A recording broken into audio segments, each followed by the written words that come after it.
Now we're joined by another champion for life, and this guy, a Dodger World Series hero for life. It's Will Klein joining us right now. Will, that was unbelievable stuff we watched in Game 3, and you kept taking the ball going out there for another inning and another inning because Dave Roberts didn't really have anybody else left. And I don't know if you caught it the day after that happened on MLB Network. There were a couple guys on the set who rolled back an old clip from before the World Series, and they were going over the Dodgers roster, and they said, okay, be honest, have you guys ever heard of Will Klein? And the guy said, no, we haven't. And they admitted that moment, boy, we all know who Will Klein is now. What a statement performance that was for you. That had to be the thrill of a lifetime. Yeah, I don't even know how to describe what happened, or even what's happened the last week. Like it still feels like a dream, and this has been the craziest, week, 10 days of my life.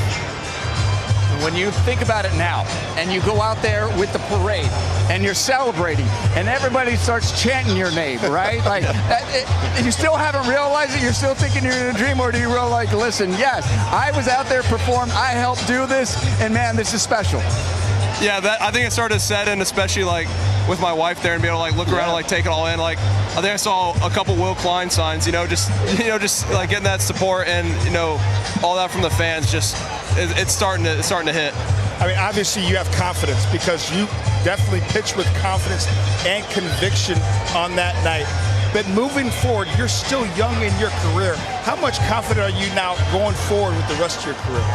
Yeah, I think getting to pitch in that moment, and then just even in the World Series at all, it kind of instills like, hey, you pitched on the biggest stage and did what happened. I think it really helps, for the years going forward, and just taking that conviction, pitch to pitch, and everything that kind of worked on came to a head there in Game 3, and so that's going to be huge. You were part of the stay hot guys, and then all of a sudden you get the call and you're on the roster. What were you working on those week to 10 days prior in the stay hot time that got unlocked? Yeah, just my big thing was getting better facing righties, which is kind of ironic being a righty, but I'd thrown better to lefties, and with a lot of the big guys they had being righties, and McGinnis had helped me with my sweeper a lot, and that's something I went down there and tried to own in, and like the last couple weeks of the season even, and so I think that. Was there a mental hurdle that you're doing it in practice, you're doing it in the stay hot time, now you're on the roster, and now you're in the game? Is there a mental hurdle of, I got to pull the trigger on this stuff that I've been working on now in the biggest moments of my life? Not really, because there's that sense of urgency. Like, it's either now or never. Like if you're still holding back on it, well, it's only going to go poorly. And so you just got to trust that it's there, trust that everything you've worked on is going to come to show.